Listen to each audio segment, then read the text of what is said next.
voy a empezar diciendo algunas cosas que no tienen estrictamente que ver con el libro, pero que evidentemente el libro es mucho más que un libro. Lo primero, me imagino que todos estamos muy movilizados y movilizadas. Yo, la verdad que personalmente estos días, las imágenes, bueno, ya no hay palabras, ¿no?, para definirlas y no son necesarias las imágenes de gente que se quemó viva después del bombardeo que hizo el Estado de Israel hace unos días en unas tiendas de campaña que había en las afueras del hospital de Al-Aqsa. Ya uno a veces lee cosas o ve cosas y cree que ya no puede haber algo peor, y sí, viene algo peor.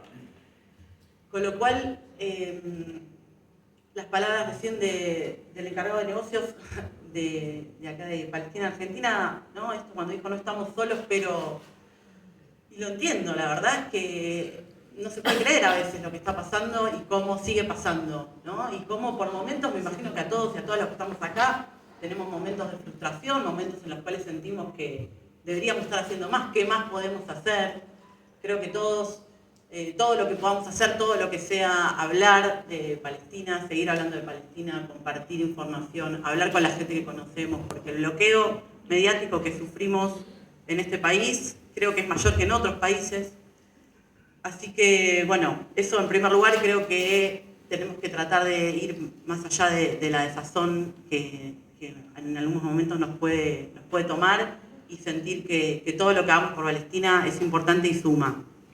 En segundo lugar, comentarles, a muchos ya se los comenté antes de que empiece, pero justo el día de hoy, por la mañana, estuvimos participando en Comodoro Pi, porque en el medio de esta campaña de silenciamiento de todas las voces de quienes denunciamos el genocidio que está llevando adelante Israel al pueblo palestino, a Vanina Biasi, que es una diputada nacional del Frente de Izquierda Unidad de Argentina, le están haciendo una causa, un fiscal y la DAIA, que es una de las organizaciones judías de la Argentina, una causa por antisemitismo, por 3 tweets, por tuitear denunciando el genocidio que está llevando adelante al pueblo palestino, y que esto es algo obviamente que se relaciona con el libro, porque obviamente ella, como luchadora humanista, es antisionista y es acusada de antisemitismo, ¿no? Y es uno de los aspectos que toca el libro, que me parece muy importante.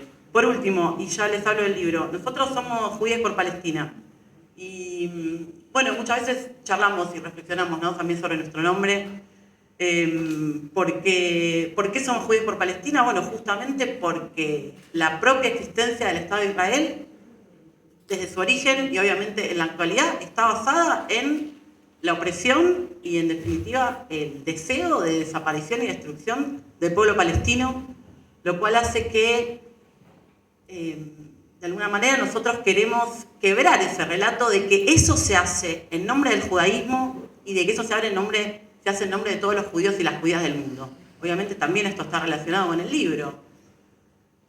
Es decir, nosotros, nuestro aporte a la lucha es una lucha del pueblo palestino, como bien se dijo acá también, es una lucha en definitiva de toda la humanidad, y nosotros como judías y judías antisionistas y que estamos apoyando esta lucha, nuestro aporte es de ese lugar, nuestro aporte es ser un poco la piedra en el zapato, ¿no?, de un Israel que quiere hacer parecer como que ellos hablan en nombre de, como dije recién, del judaísmo en general y de todos los judíos y las judías en particular.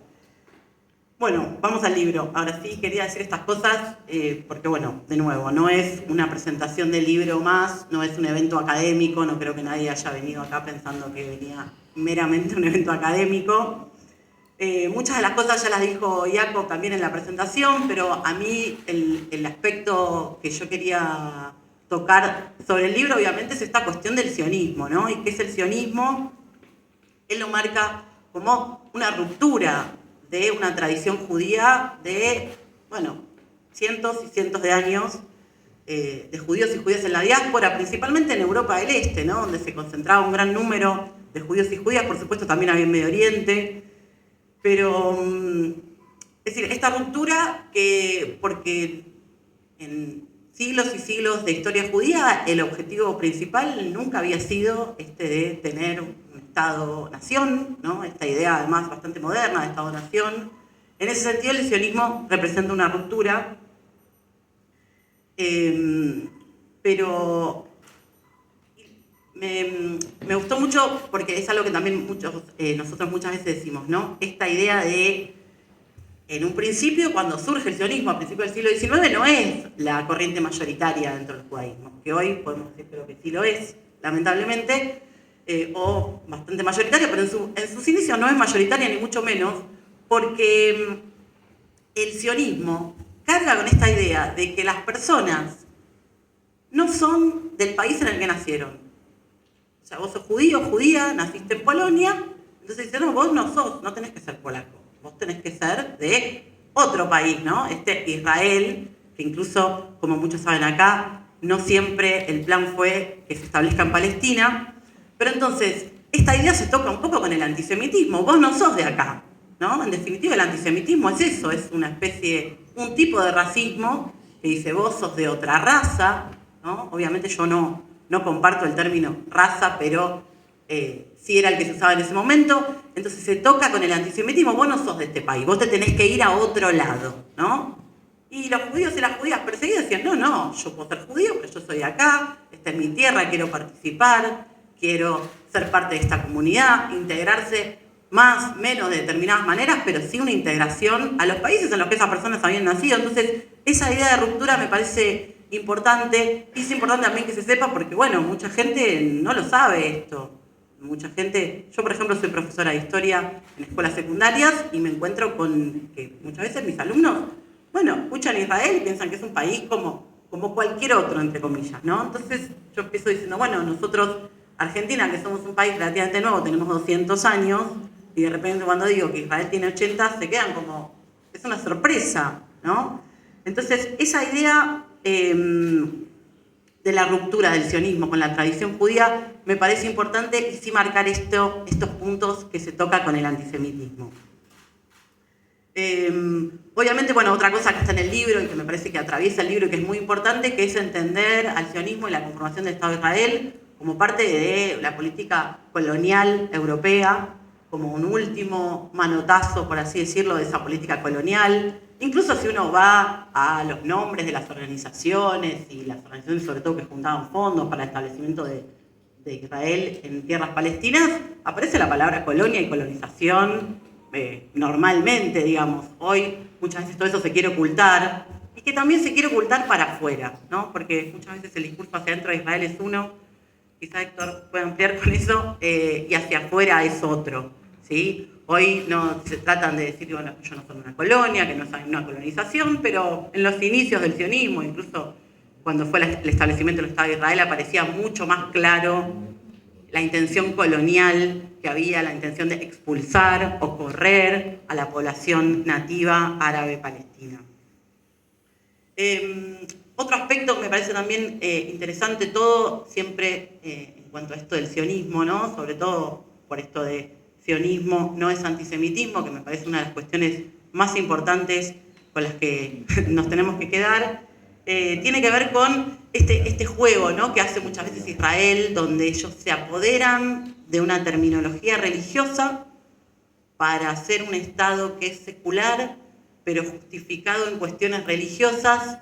Entonces ahí es una especie de trampa que hace Israel con eso, porque obviamente para uno instaurar un Estado-nación de alguna manera tiene que usar términos seculares, ¿no? Que son los que tienen que ver con el establecimiento de un Estado de Nación, pero a su vez también plantean como somos el Estado judío, el único Estado judío del mundo. Los judíos tenemos derecho a tener un Estado cuando, bueno, la conformación de los Estados-naciones, el resto, los previos, los más tradicionales, digamos, no se planteaba como una cuestión religiosa.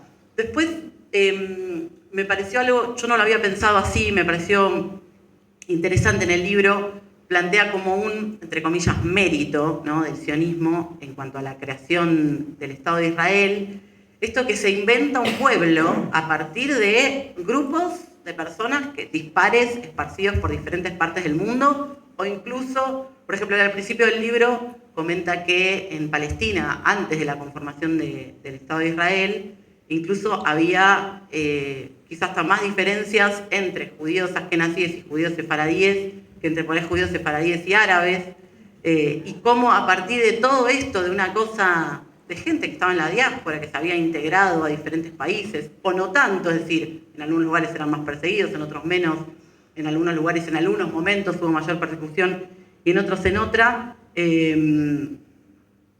armar con todo eso, inventar un pueblo.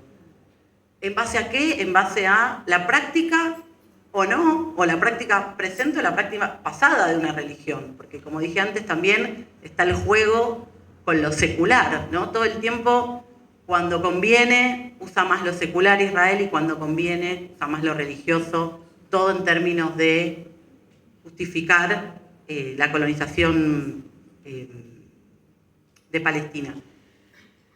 Y después hay una cosa que es muy interesante, que yo ya la veníamos charlando muchas veces con otros compañeros y compañeras que son de la comunidad judía, esta idea de, ¿no?, que hay como un mito, a veces dicho, a veces no dicho, de que si durante la Segunda Guerra Mundial hubiera existido Israel, no hubiera habido un holocausto o una Shoah, digamos, ¿no? Porque ¿en qué se basa eso? En esta idea y la construcción de este nuevo, Jacob decía este nuevo hebreo, no sé si se entendió bien, porque yo al principio pensé que hablaba del idioma, pero estaba hablando de las personas, ¿no? Cuando decía un nuevo hebreo, se refería como un hombre nuevo, por así decirlo, un judío nuevo.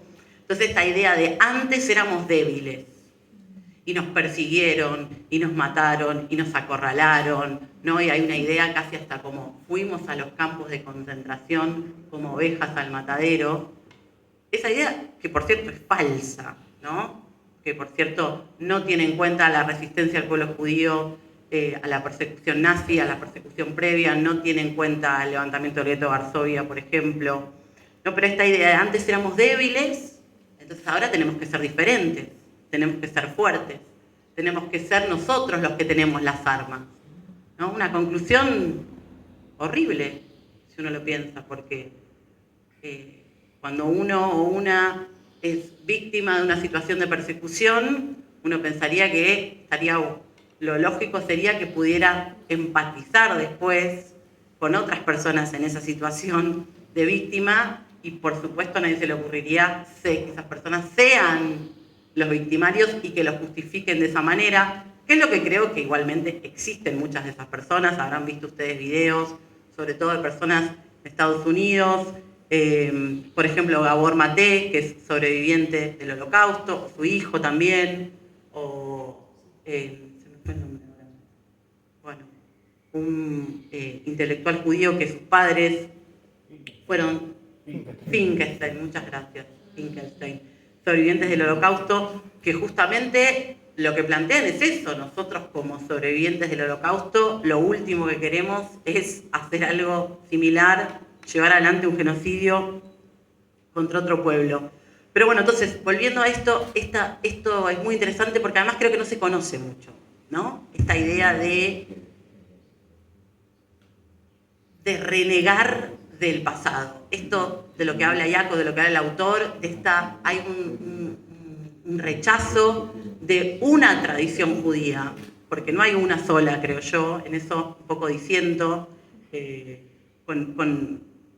me parece que llega un poco al extremo el libro algunas cosas, pero que sí hay una tradición judía que quizás es la más conocida, quizás fue la mayoritaria, de la cual la creación del Estado de Israel rechaza esto. Está esta idea, como decía antes, de la debilidad. Antes éramos débiles, ocultan todo lo que sucedió, solo victimización, no hay generalmente referencias a, como decía antes, las luchas contra la persecución en general y la persecución nazi en particular. Y en esta cosa de antes éramos débiles, ahora somos fuertes, antes éramos débiles y los nazis nos mataron, aparece como por arte de magia que los palestinos son nazis, de alguna manera, ¿no? Los palestinos que nada tenían que ver, nada tuvieron que ver con lo que pasó en la Segunda Guerra Mundial, con la persecución nazi que se llevó a cabo en Europa. Entonces aparece esta cosa de palestino, o, bueno, quizá hasta palestino sería una exageración. Muchas veces nos encontramos con que en Israel se habla de árabes, no de palestinos, porque no sé si lo han escuchado ustedes, pero yo he escuchado que es que está inventada, que no existe Palestina, ¿no? Que no existe Palestina, que son árabes, ¿no? Con esta idea de, obviamente, son árabes, que los agarren, que los reciban los otros países árabes, ¿no? Entonces hay una negación ahí de los palestinos, hay una negación de una tradición judía y hay una negación de los palestinos como personas realmente existentes. Y entonces, en este juego de antes éramos débiles, ahora somos fuertes, los palestinos son los nazis, aparece también esto que seguramente han escuchado muchas veces, que es la siguiente frase. El 7 de octubre fue el ataque más fuerte que sufrimos los judíos desde el Holocausto, ¿no?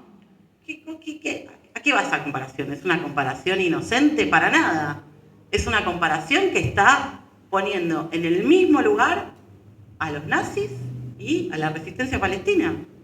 O sea, está planteando que lo que motivó esos dos hechos, que no tienen nada que ver uno con otro, es lo mismo. Es decir, en definitiva, los palestinos son nazis.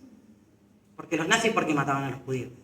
Por antisemitismo, por racismo. Bien, y entonces los nazis que tenían el control del Estado, que tuvieron el apoyo de muchísimo de la mayoría de los países de Europa, no olvidemos que se hicieron los Juegos Olímpicos en Berlín en 1936, cuando ya había campos de concentración, sobre todo para opositores políticos.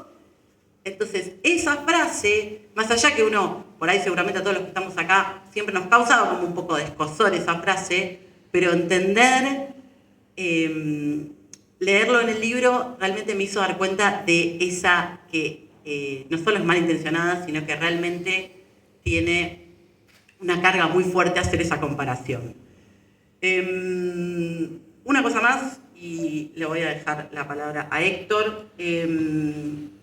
Con esto me parece un gran aporte el libro en entender los orígenes del sionismo, en entender cómo el sionismo reniega de una gran parte de la tradición judía, pero en un momento dice, me anoté una frase textual, ¿no? Dice, los judíos que apoyan a Palestina están rehabilitando el judaísmo, ¿no? Nosotros teníamos parte de esos, al parecer, y acá me parece...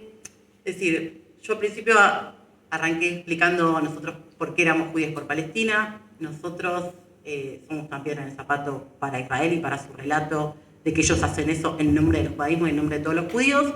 Pero nosotros reivindicamos una tradición particular del judaísmo, porque no hay una sola tradición en el judaísmo. Nosotros reivindicamos una tradición que tiene que ver con el humanismo, una tradición que tiene que ver con luchar contra todas estas persecuciones que hemos sufrido judíos y judías, una tradición que tuvo que ver con la integración de esos judíos y judíos en la diáspora, en sus diferentes países y en las luchas de trabajadores y trabajadoras, como fue acá en nuestro país, de la clase obrera argentina y de diferentes lugares. Nosotros nos ubicamos en esa tradición, siendo conscientes de que no hay una sola tradición.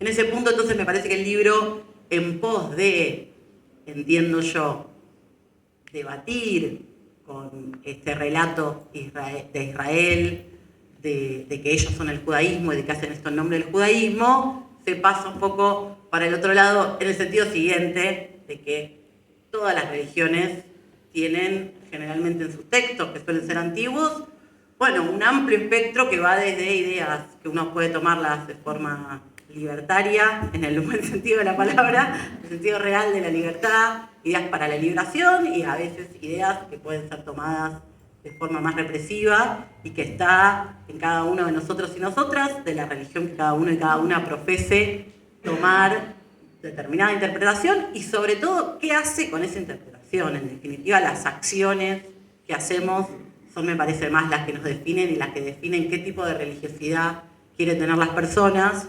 Me parece que, porque hay también un debate, ¿no? Esta idea de si el judaísmo es intrínsecamente bueno o intrínsecamente sionista. Bueno, intrínsecamente sionista no es seguro, el sionismo es algo nuevo, malintencionado, como ya dijimos, colonialista, racista, etnocéntrico, etc. Pero esta idea de que el judaísmo tendría algo inherentemente bueno, creo que ninguna religión lo tiene, creo que todas pueden ser tomadas para diferentes lugares y que, por lo tanto, lo que importa son las acciones que tomamos y la interpretación que hacemos, que no hay una sola, que puede pasar con cualquiera de las religiones. Por último, me parece, quiero cerrar con un poco la idea final del libro, que es esto que el autor habla de que Israel está como en un círculo vicioso, ¿no? De violencia, porque la inseguridad intrínseca de cualquier potencia colonial que no haya exterminado del todo a la población nativa, o casi del todo, ¿no? Lo que decía el autor recién en el video, es decir, en Argentina, en Australia, en Canadá, incluso en Estados Unidos, el exterminio de la población nativa fue tan profundo, fue casi total, que eso no genera hoy en día resistencia con la fuerza que tiene la resistencia palestina. En ese sentido, bueno, es un círculo vicioso en el cual ser una potencia colonial y no haber exterminado a la gente te plantea la resistencia y esa inseguridad que hace que planteen la necesidad de reforzar su seguridad para poder sobrevivir con las armas en la mano. Ante esto, contarles, no sé si todos sabían, pero desde el 7 de octubre del 2023 para acá, 500.000 de israelíes se fueron de Israel. Es decir, no es mucha gente para Israel, o sea, es mucha gente en cualquier lado, pero mucha gente para Israel. Es decir, gente que, evidentemente, esto está generando una crisis hacia el interior de Israel.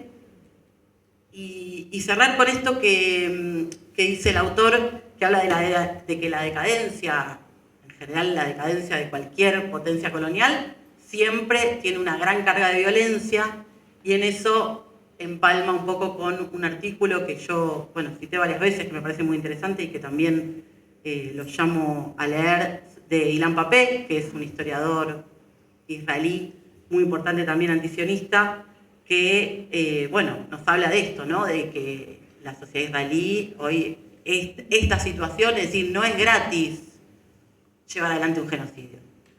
No es gratis para ninguna sociedad, y esta idea de que en su decadencia y en los pasos finales, una colonia, una potencia colonial, en este caso Israel, va a tirar violencia para todos lados, como empecé diciendo, la violencia que vimos en los últimos días, y que dependerá obviamente del pueblo palestino, del pueblo árabe y del mundo entero, de los pueblos que luchamos contra el genocidio, contra la violencia, contra el racismo y la xenofobia, que esto termine lo antes posible y que pueda haber una Palestina única desde el río hasta el mar.